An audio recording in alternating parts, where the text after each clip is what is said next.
오늘 본 말씀 마태복음 5장 27절 말씀은 구약의 10계명 중에 7계명인 간음하지 말라 이 말을 서기관과 바리새인들이 왜곡하여 가르친 것입니다. 그들은 여자를 보고 마음속에 더러운 음욕을 품든지 또는 남의 아내를 보고 탐내든지 간에 겉으로 간음 행위 자체를 하지 않았다면 제7계명을 범하지 않은 것이다. 이렇게 생각했습니다.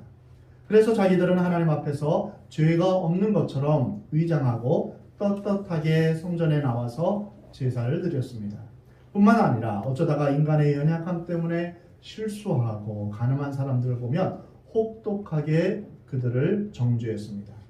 그러나 예수님은 그들의 이러한 위선을 무섭도록 정확하게 지적하시며 간음에 대해서 바르게 해석하셨습니다. 정의를 내리셨습니다. 즉 외적으로 간음의 행위를 한 것뿐 아니라 여자를 보고 마음에 음욕을 품은 자까지도 모두 간음죄를 저질렀다고 말씀하신 것입니다. 여기서 우리는 중요한 두 가지 메시지를 알 수 있습니다. 첫 번째는 예수님은 행위와 동기를 똑같이 보신다는 것입니다. 곧 마음속에 더러운 생각과 나쁜 동기를 갖고 있는 것, 이것도 죄이지만 그것을 숨기고 겉으로 의로운 척하며 위장하는 것은 더 가증스러운 죄라는 것입니다. 이와 같이 예수님은 죄에 대한 그 관점이 언제나 내면적인 것에 있고 행위 자체보다는 그 동기에 있습니다. 내면의 동기를 더 중요하게 생각하시는 예수님이 실질적으로 두 가지 사건에서 이를 적용하셨습니다. 요한복음 4장에서 예수님은 사마리아 수가성 여인을 만나셨습니다. 그녀는 남편을 5번이나 바꾼 여자였으며 현재 살고 있는 남편도 언제 헤어질지 모르는 관계에 있었습니다. 모든 사람이 그녀를 창렬하고 또 못된 여자라고 조롱하며 싫어했습니다. 그러니 이 여자가 얼마나 마음이 힘들었고 복잡하고 상처가 있었겠습니까? 그래서 다른 사람들을 피해서 서늘한 때가 아닌 남들이 나오지 않는 낮 12시 가장 더울 때 혼자 우물에 와서 물을 기르려 했습니다. 근데 예수님은 그 여자의 겉모습을 보지 않으시고 중심을 보시고 가까이 가셨습니다. 그리고 그녀에게 물을 좀 달라라고 말씀하셨습니다. 그 여자는 깜짝 놀라면서 당신은 유대인으로서 어찌하여 사마리아 여인인 나에게 물을 달라 하십니까? 이렇게 물었습니다. 이 여자는 외면적으로는 남편을 5번이나 바꿀 수밖에 없는 그러한 여자였지만 내면으로는 하나님을 추구하고 있었던 것을 예수님이 보신 것입니다. 예수님은 진정한 메시아가 오기를 기다리고 있던 그 내면의 모습을 보시고 그녀를 만나 주신 것입니다. 예수님은 또한 사람들이 싫어하고 저주하는 세리장이었던 삭개오를 만나 주셨습니다. 예수님은 죄인이라도 마음의 진심으로 하나님을 바라보며 또한 하나님을 찾고 구원받기를 원하는 정말로 예수님을 만나고 싶어하는 그러한 사람을 만나 주십니다. 어느 때라도 언제 어느 때라도 만나 주십니다. 오늘 여러분은 어떤 마음으로 이 자리에 오셨습니까? 진정 예수님을 만나고 싶은 겸손한 마음으로 이 자리에 오셨습니까?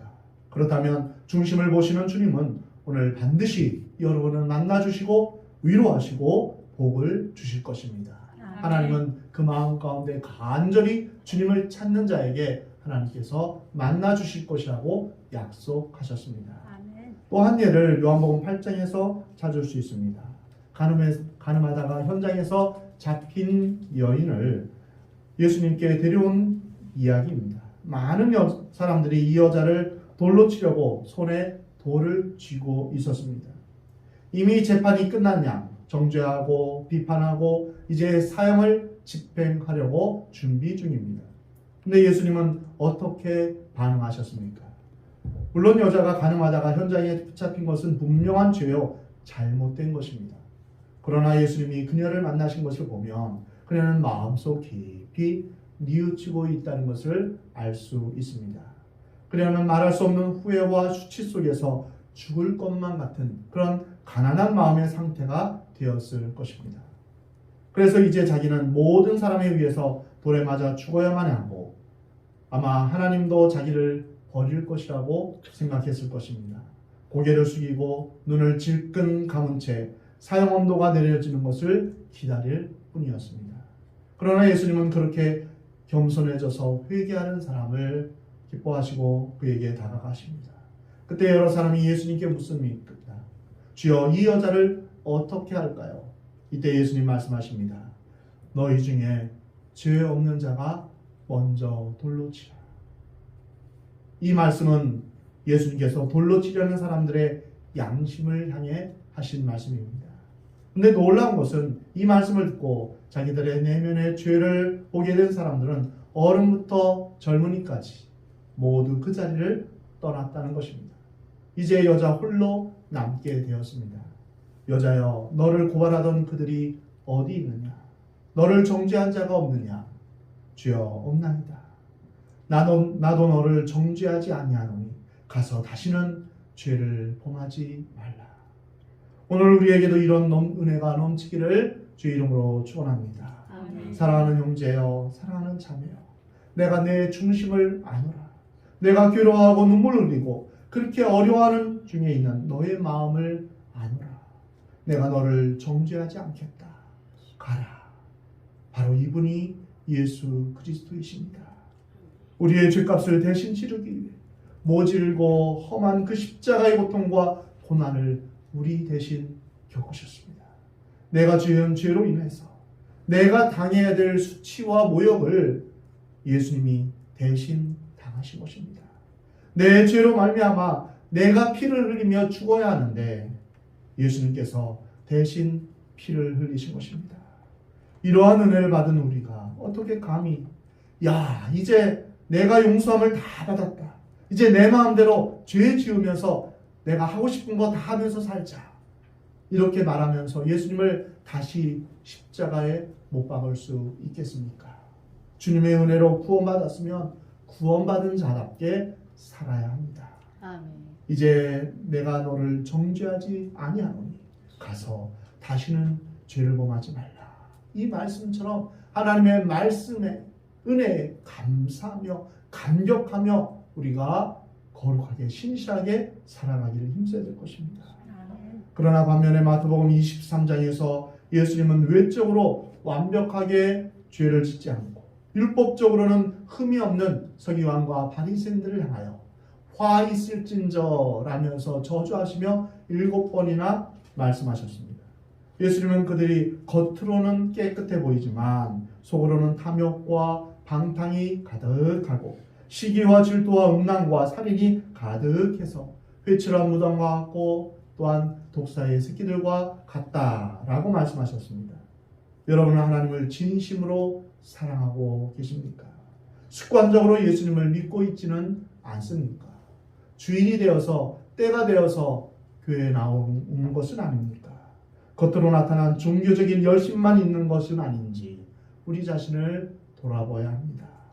과부의 역전 분향을 내는 그러한 마음, 주님께 부끄러워 얼굴을 들지 못하고 땅에 대는 그러한 기도하는 마음, 마음이 가난하고 애통해야 하는 그 마음을 가지고 또한 주님을 찾고 또한 주님을 만나고자 하는 그러한 열망 가운데 주님 앞에 나와야 될 것입니다. 우리 주님은 상하고 애통하는 마음, 가난한 마음을 멸시하지 아니하십니다.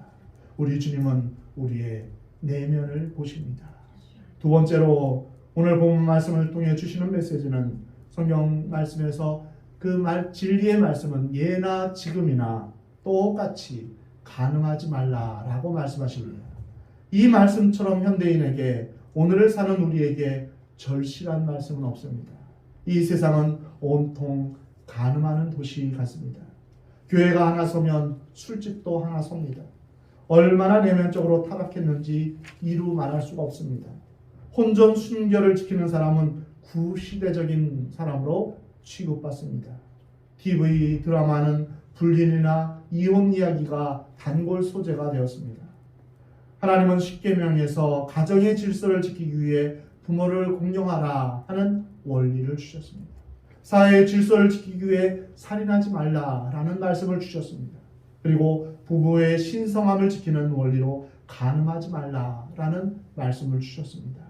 근데 여기서 주의할 것은 예수님이 성욕을 갖지 말라 하신 말씀이 아닙니다. 간음하지 말라라고 말씀하신 것입니다. 다시 말하면 하나님이 우리에게 주신 자연적인 성욕은 나쁜 것이 아닙니다. 마귀가 주는 음란한 음욕이 나쁜 것입니다. 그러므로 정상적인 관계에서 인간이 갖는 자연적인 성욕은 나쁜 것이 아니며 부부가 갖는 성적인 즐거움은 하나님의 큰 선물이며 하나님의 뜻입니다. 간음이란 불의하고 잘못된 성욕이요 잘못된 관계입니다. 비정상적인 관계에서 오는 성적인 타락은 인류를 파괴하고 인간의 영혼을 파괴하며 가정을 깨뜨리는 무서운 암과 같고 또한 핵폭탄과 같습니다. 그러나 이미 우리의 안방까지 음란한 문화가 자유롭게 들어왔습니다.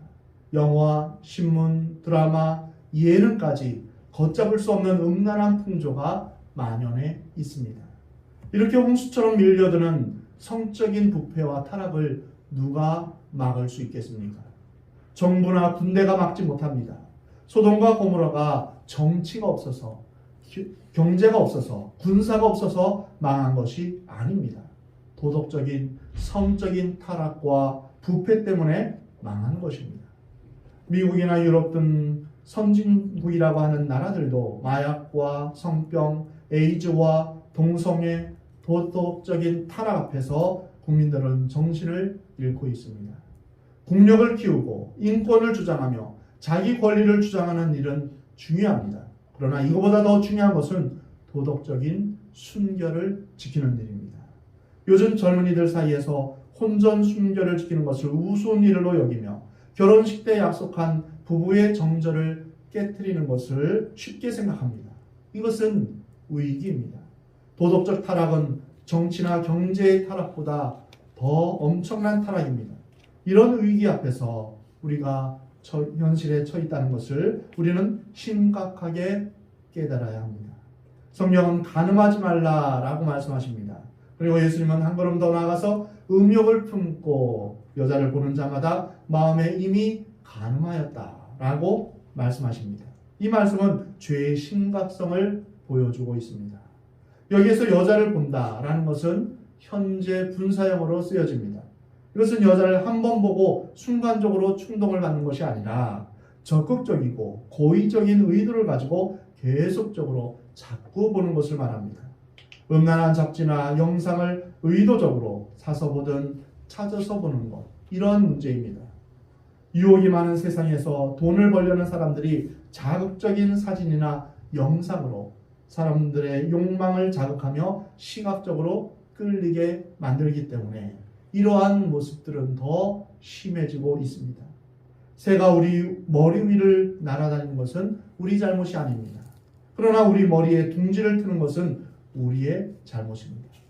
이와 같이 건강한 남자나 여자가 순간적으로 성욕을 느끼는 것, 유혹을 느끼는 것, 이건 어쩔 수 없습니다. 그러나 거기에 건전하지 못한 마귀의 의도가 개입되어서 그것이 불륜의 관계, 비정상적인 관계로 가는 것을 예수님은 엄격하게 경고하고 계시는 것입니다. 요즘 현대인들은 죄를 자꾸 보편화하고 심리학적으로 풀려고 합니다. 그러나 성경은 반대로 죄를 좀 더 본질적이고 구체적인 실체로 말씀하십니다. 그래서 사람들은 마음의 죄를 지적하면 한 사람도 마음 놓고 숨을 쉴 수 없기에 다 도망을 가는 것입니다. 바로 이것이 죄에 대한 심각한 말기 증상입니다. 그래서 죄를 멀리하지 않는 이상 우리에게 있어서 진정한 자유가 없습니다. 죄는 본질적인 데까지 깊이 가야 됩니다. 이 죄 문제를 정직하게 다루지 않는다면 결코 구원 문제를 해결할 수 없습니다. 그래서 우리 각자의 삶 가운데 깊은 내면을 볼 수 있어야 됩니다.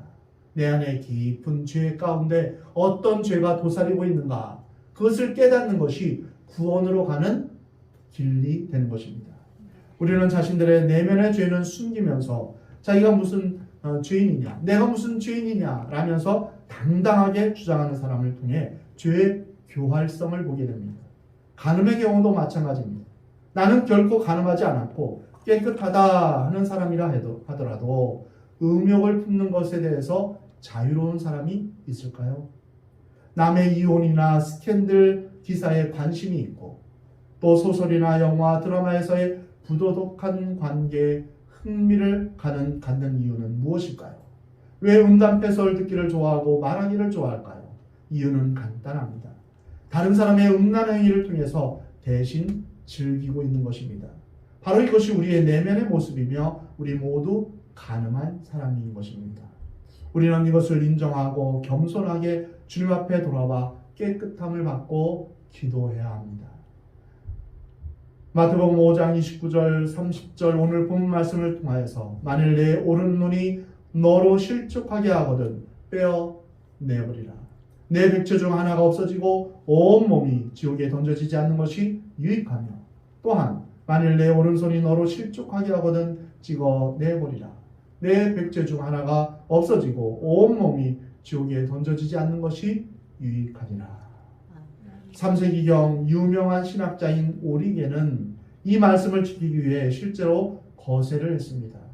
또 도박을 너무 심하게 하는 사람이 이제 안 하기로 결심하고 자기 손을 잘랐다는 이야기가 있습니다.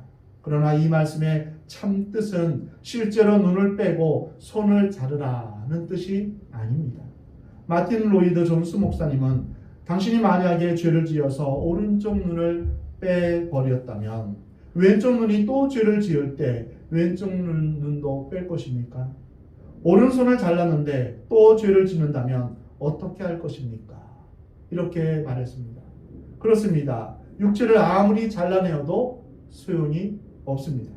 성적인 유혹이나 도박, 술, 담배는 육체의 힘으로는 제어가 되지 않습니다. 성적인 유혹이나 나쁜 습관은 치명적인 덫 같아서 서서히 자신을 죽이며 망가지게 합니다. 그래서 이것이 죄라는 것을 깨닫고 끊고자 하는 결단이 있어야 합니다. 그리고 성령님으로 거듭나야 하는 것입니다. 그렇지 않고는 어느 장사도 육체를 제어할 수 없습니다. 그러므로 이 말씀의 바른 뜻은 눈을 뺀 것처럼 손을 자른 것처럼 행동하고 살라는 것입니다. 그만큼 결단하고 그만큼 각오하고 살라는 것입니다. 즉 손과 눈이 없어져서 다시는 이전의 상태로 돌아갈 수 없는 것처럼 결단하고 행동하라는 것입니다. 그러면 우리 실생활에서 어떻게 하면 그렇게 살 수 있을까요? 로마서 13장 말씀에 또한 너희가 이 시기를 알거니와 자다가 깰 때가 벌써 되었으니 이는 이제 우리의 구원이 처음 믿을 때보다 가까웠습니다. 밤이 깊고 낮이 가까웠으니 그러므로 어둠의 일을 벗고 빛의 갑옷을 입자. 낮에와 같이 단정히 행하고 방탕하거나 술 취하지 말며 음란하거나 호색하지 말며 두톡투기하거나 시기하지 말고 오직 주 예수 그리스도로 옷 입고 정욕을 위하여 육신의 일을 도모하지 말라. 기름에 불을 붙이면 어떻게 됩니까? 걷잡을 수 없이 불이 타게 됩니다. 이와 같이 음란한 가능성이 있는 것은 우리가 피해야 합니다.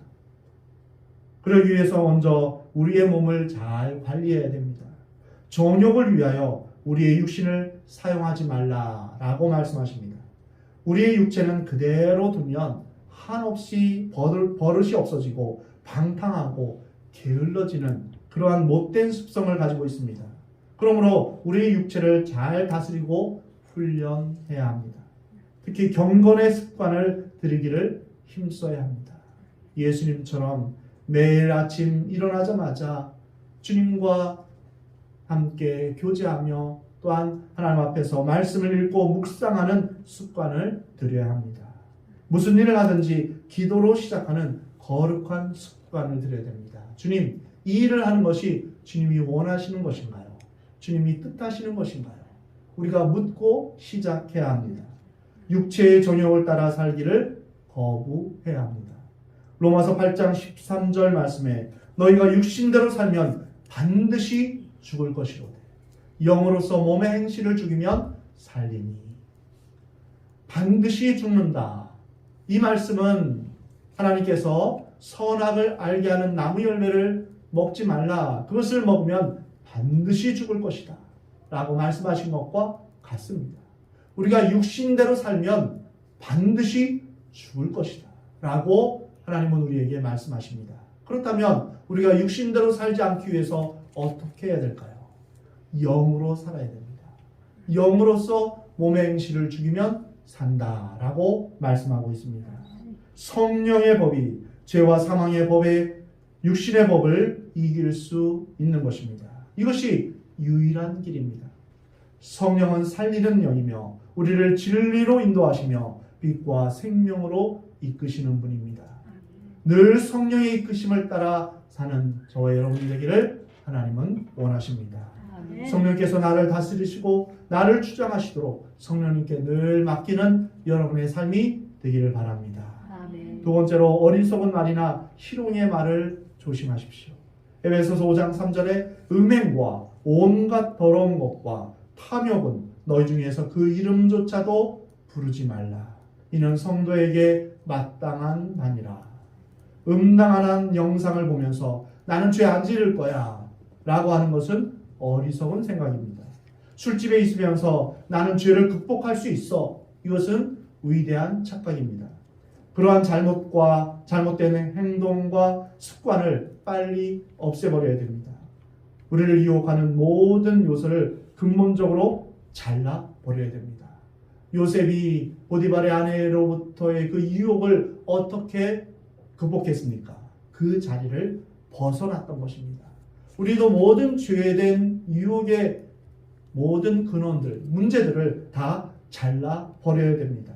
마치 손을 자르듯 눈을 빼듯 우리가 잘못된 습관들을 우리가 잘라버려야 됩니다. 그 길밖에 없습니다. 그때 우리의 개인 생활과 가정 생활이 경건해지기 시작할 것입니다. 죄를 짓기 쉬운 직업을 가진 사람은 빨리 직업을 바꿔야 됩니다. 그 안에서 죄 안 짓겠다고 발버둥 쳐봐야 소용없습니다. 담배나 술, 도박, 사치스러운 오락 등 죄를 잘 짓도록 이끄는 매개체를 빨리 끊어야 됩니다. 조그마한 일탈이 하나님에게서 멀리 가도록 하는 그런 죄로 이끌어내는 것입니다. 그래서 조그마한 것 이것쯤이야 라고 한다면 큰 것을 이제 쉽게 저지르게 된다는 것입니다. 악은 모양이라도 버리라 라고 말씀하십니다. 그래야만 우리는 이 음란한 세대에서 하나님의 성도로서 깨끗하고 성결하게 살아갈 수 있습니다. 누구든지 성결하지 못하면 하나님을 볼 수 없습니다. 마지막으로 권면하는 것은 무엇보다도 늘 깨어서 성령으로 충만해야 합니다. 십자가의 보혈을 의지하시기 바랍니다. 에베소서 5장 18절에 술 취하지 말라. 이는 방탕한 것이니 오직 성령으로 충만함을 받으라. 우리의 힘으로는 안 됩니다. 오직 성령의 힘으로 성결해 줄 수 있습니다. 고린도전서 3장 16절에 너희 몸은 하나님이 거하시는 하나님의 성령이 거하시는 성전인 줄 알지 못하느냐. 다른 죄는 몸 밖에서 짓는 죄입니다. 그러나 음행은 몸 안에 짓는 죄입니다. 하나님의 성전인 우리 몸을 거룩함으로 정결함으로 깨끗함으로 가야 됩니다. 하나님의 성전인 이곳에 온갖 더러운 것과 오물들이 가득 차 있는 것을 여러분 상상해 볼 수 있습니까? 매주 토요일 날 이제 오후에 청소를 하는데요. 만약 청소하지 않고 더러운 채로 그냥 내버려 두고 방치한다면 어떨까요? 또 여러분의 가정, 여러분의 집 가운데 온갖 쓰레기와 더러운 것들을 치우지 않고 그대로 내버려 둔다면 살 수 있겠습니까? 냄새나고 더러운 곳에서 더 이상 살 수 없을 것입니다. 바로 우리의 마음이 성전입니다. 하나님의 성령이 거하시는 곳입니다. 그렇기 때문에 우리는 우리의 마음을 깨끗하게 정결하게 해야 합니다. 온갖 모든 죄로부터 우리는 우리 자신을 깨끗하게 지켜야 합니다. 우리의 육체도 우리를 깨끗하게 해야 합니다. 능력이 무엇입니까? 순결함이 능력입니다. 거룩함이 능력입니다. 왜냐하면 거룩하신 하나님의 성령님께서 우리 가운데 임재하실 때 여기에 능력이 있는 것입니다. 다른 데 능력이 있는 것이 아닙니다. 하나님께서 나와 함께 하시는 것. 이때 가장 능력 있는, 가장 권능 있는 그러한 역사가 있게 되는 것입니다. 그런데 우리 마음이 더러워지고 죄로 가득하게 되면 성령님이 근신음하시며 성령님이 거하지 않습니다. 그래서 우리는 우리의 마음을 깨끗하게 순결하게 하는 것, 이것이 능력입니다. 그래서 하나님의 성령으로 말미암아 하나님의 임재가 임하여 하나님의 능력으로 충만한 여러분의 삶이 되기를 주의 이름으로 축원합니다. 주님 오실 때까지, 주님 나라 가기까지 끝까지 성결하기를 주의 이름으로 축원합니다. 우리의 생의 마지막까지 주님 앞에 서기까지 깨끗하고 아름답게 살다가 점과 흠이 없이 주님 앞에 서게 되는 저와 여러분이 되기를 하나님은 원하십니다. 기도하겠습니다.